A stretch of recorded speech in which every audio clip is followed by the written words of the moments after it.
My name's Alicia Lykos, and I'm really excited today to share with you our model around talent optimization and share with you how we align talent with your business strategy, which is a really unique approach.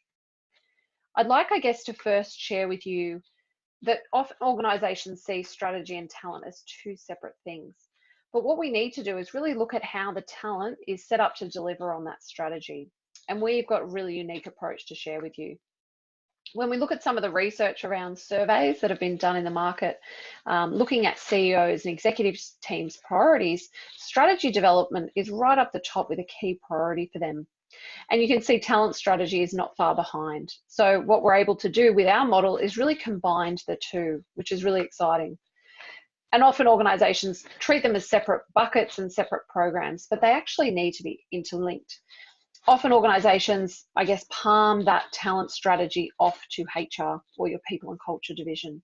But what we want is the executive team to have ownership and drive around how we can align our people with our strategy and how we can really design our culture to deliver on that strategy. So we start off with talent optimization. At the beginning, we've got our business strategy, and that's clearly outlining our objectives, our priorities, the programs, and what really measures success. We look at the business results, where we're heading, and what we're trying to achieve. But this giant chasm in the middle is really our talent. How are we going to create a vehicle to deliver on our results? And that's about people and process in our business. So what we need to do is design an approach, design the organization, the structure, potentially look at what roles are required, and also designing our culture. What culture is going to help us deliver on our strategy? How do we hire against that? How do we hire against the roles that we've created? How do we ensure our managers can hire top talent and they've got the right tools to do that? And how do we hire people that are a culture fit, or I guess enhance our culture as well? And how do we inspire people? How do we provide them with career progression, an opportunity to be successful, an opportunity to be a part of a really powerful, high-performing team? And how do we embed our culture? But constantly we need to be diagnosing and assessing where the organization is at from a talent perspective. And there are multiple levers that we can pull to diagnose, but we use a very data-driven approach to your talent strategy to really assess and measure and also prescribe improvement measures for what we should be doing moving forward. But today we're really going to talk about business strategy and design. So what happens when we align the two? It simplifies the model. It doesn't overcomplicate things. It really looks at things in people terms, and we've got a framework that visualizes what are the priorities and how are we suited to deliver on that. It reduces friction. The methodology reduces misalignment because we go through a surveying process to really assess what everybody believes the strategy is and how well aligned the team is. And ultimately increase confidence in the organization's ability to deliver on that strategy. So how do we get it right? We need to make sure that the strategy is explicit and clear. It also needs to be agreed upon, and it also needs to be framed in people terms, all things that we will do.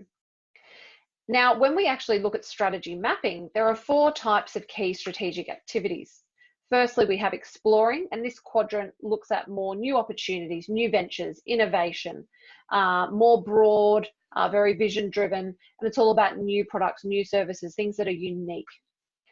Then you've got cultivating strategies, which are more about employee first, employee driven organizations, more about cohesion, high levels of engagement, and a very high focus on employees. Stabilizing organizations are more about delivering and high levels of execution, maybe process and procedure driven, really about maximizing the existing offering that you have and maximizing performance through those tweaks to that operational cadence. And then we've got producing strategies, and they're more about expanding into markets and really growing through expansion. So there are different types of strategies, and your strategy might sit in multiple of these quadrants, but again, through a strategy assessment, we can actually map out where are the priorities and where does our strategy fit. So you'll see that we're going to actually start to fill in this strategy piece. And how do we do that? We have a look at what are the key critical activities that need to occur in the next 12 to 18 months. Sometimes that's 2 to 5 years, depending on the length of your strategic plan. And there's a series of statements on that assessment, and each member of the executive team will be asked to complete it. It takes about 15 minutes, so fairly quick and easy to complete, but we ask them to have a look at the business strategy and identify what are these key priorities in the assessment. So they'll go through and select things that are relevant from their perspective and they believe are connected to the business strategy. We then look at gaining agreement by looking at the results. And there will be some things that everyone agrees and says, yes, this is a key priority. There'll be other things that everyone actually agrees we shouldn't proceed with.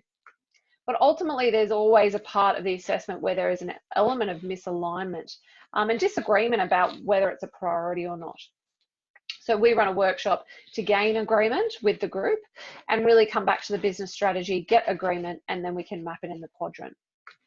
But we can't stop there. So the great news is we've got a clear strategy, it's agreed upon, but we now need to have a look at, well, we need to look at the talent, and we still haven't finished at this point. So this is an example of how your results might come out. You can see the strategy is highlighted in purple. So this strategy is all about cultivating and stabilizing, and that's where the priorities are, with a little bit of producing.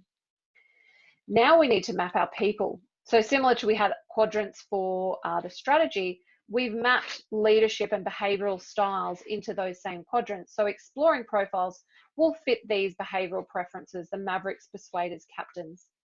The cultivating is more collaborator promoter styles. Stabilizing, you can see there other stabilizing profiles, and producing profiles.